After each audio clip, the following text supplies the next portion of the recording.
Hello বন্ধুরা, কুমকুম ভিডিওর পক্ষ থেকে সকলকে স্বাগত জানাই। অনেকদিন পর আপনাদের কাছে একটি নতুন ভিডিও নিয়ে এসেছি। আমাদের গ্রাম বাংলার একটি ছোট্ট মেলা, চড়ক মেলা। চড়ক পূজা পশ্চিমবঙ্গ, ত্রিপুরা এবং বাংলাদেশের কিছু কিছু জায়গায় একটি অন্যতম গুরুত্বপূর্ণ লোক উৎসব। এই পরবটি বাংলা পঞ্জিকা অনুযায়ী প্রতি বছর চৈত্র সংক্রান্তিতে বা চৈত্রের শেষের দিকে এই পূজা হয়ে থাকে এবং বৈশাখের 2, 3, 4, 5 ব্যাপী চড়ক পূজার উৎসব চলতে থাকে। এই উৎসব চৈত্র মাসে পালিত হয়, তাই কোনো কোনো জায়গায় একে লোকাল ভাষাতে চৈত পরব বলা হয়। এছাড়া এই উৎসবকে শিবগাজন, ভক্তাঘোরা পরব হিসাবেও অনেক লোকে জানে। বন্ধুরা, এরকমই একটি মেলা পুরুলিয়া জেলার পাড়া থানার অন্তর্গত রাহারডি গ্রামের শিবগাজর নিয়ে আলোচনা করব। প্রতি বছর চৈত্র মাসের সংক্রান্তিতে রাহারডি গ্রামে চড়ক উৎসব পালিত হয়। পাড়ার প্রতিটি মানুষ, বড় থেকে শুরু করে বাচ্চা, সকলেই অপেক্ষা করে থাকে বছরের এই দিনের জন্য।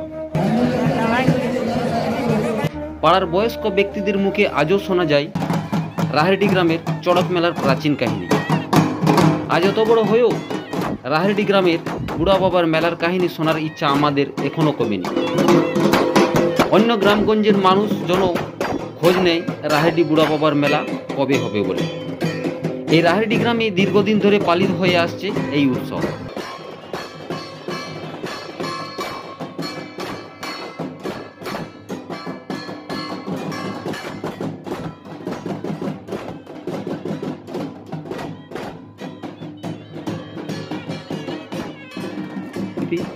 চৈত্র মাসের শেষ দিকে প্রথমে হবিষ, তারপর বার বা ফলাদ, তারপর উপোস, তার পরের দিন ভক্তাঘোরা। পরের দিন পয়লা বৈশাখ। সমস্ত ভক্তা সকাল থেকেই উপোস করে থাকে এবং দুপুরবেলা কালী পুজোর পর এখানে আবার বলি প্রথার প্রচলন আছে। চৈত্র মাসের 15 দিন থেকেই রাহারডি গ্রামের ডমরা সূর্য ডোবার পর নিজের ঘর থেকে ঢাক বাজিয়ে মন্দির পর্যন্ত যায় এবং আসে।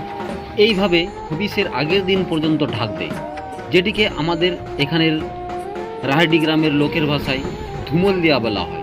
এইভাবে মাসের 15 দিন থেকে ধুমল দেওয়ার পর এরপর আসে হবিষের দিন। হবিষের দিন সকাল বা ভোরে ডমরা মড়পে যায়, তারপর বিকালে অনেকগুলি ঢাক বাজাতে বাজাতে বুড়া বাবাকে স্নান করার জন্য নিয়ে যায় পুকুরে। সেই দিন কিছু ভক্তা হয়, যেগুলিকে হবিষা ভক্তা বলা হয়। পরের দিন ফলাহার বা বার। সেদিন প্রতিটি ভক্তাকে গোটা দিন ফল খেয়ে থাকতে হয়। সেই দিন বুড়া বাবার পাটকে আবার বের করানো হয় ঢাক বাজাতে বাজাতে এবং প্রতিটি বাড়িতে নিয়ে গিয়ে বুড়া বাবার স্নান করানো হয়। এখানের লোকে এই প্রথাটিকে পাট স্নান করা বলা হয়।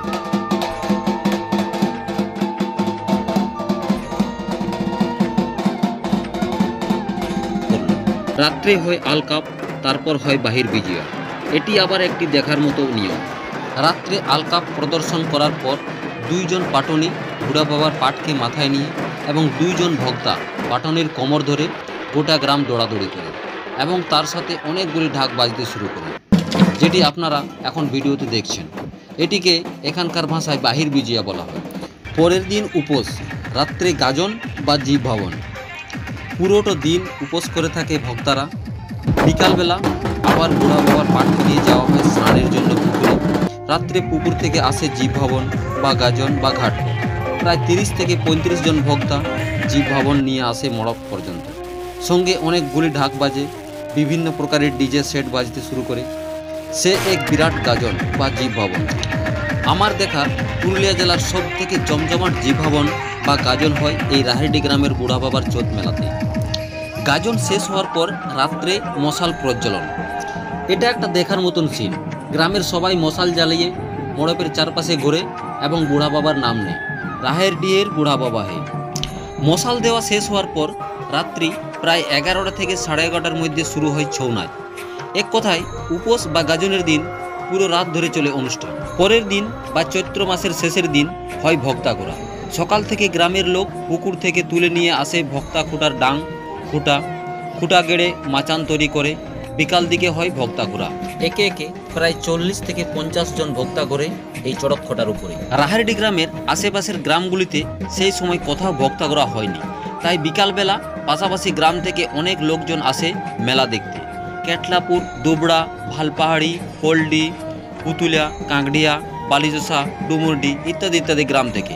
তাই এখানে মেলাটিতে বিকালবেলায় অনেক ভিড় হয়। ভক্তাঘোরা চলাকালীন মেলার মধ্যে অনেক রকমের আলকাপ প্রদর্শন করা হয়, যেটিতে মেলার সৌন্দর্য বা আনন্দ আরও বেড়ে যায়। সূর্য ডুবে গেলে ভক্তাঘোরা শেষ হয়। এভাবে দারুণ একটি মেলা শেষ হয়ে যায় রাহেরডি গ্রামের মধ্যে। তাহলে বন্ধুরা, আপনাদেরকে সবাইকে নেমন্তন্ন রইল রাহেরডি গ্রামের বুড়া বাবার চৈত পরব দেখতে আসার জন্য। মেলাটি শুরু হচ্ছে 27শে চৈত্র 10ই এপ্রিল এবং শেষ হচ্ছে 1লা বৈশাখ 14 এপ্রিল। ওকে বন্ধুরা, এই রকমের আরও মজাদার গ্রাম বাংলার পরবের ভিডিও দেখতে চ্যানেলটিকে সাবস্ক্রাইব করে অল নোটিফিকেশন অন করে রাখো। আর তোমাদের এই মেলা যদি ভালো লাগে তাহলে কমেন্টে গিয়ে অবশ্যই রাহেরডি এর বুড়া বাবা হে লিখে কমেন্ট করবেন।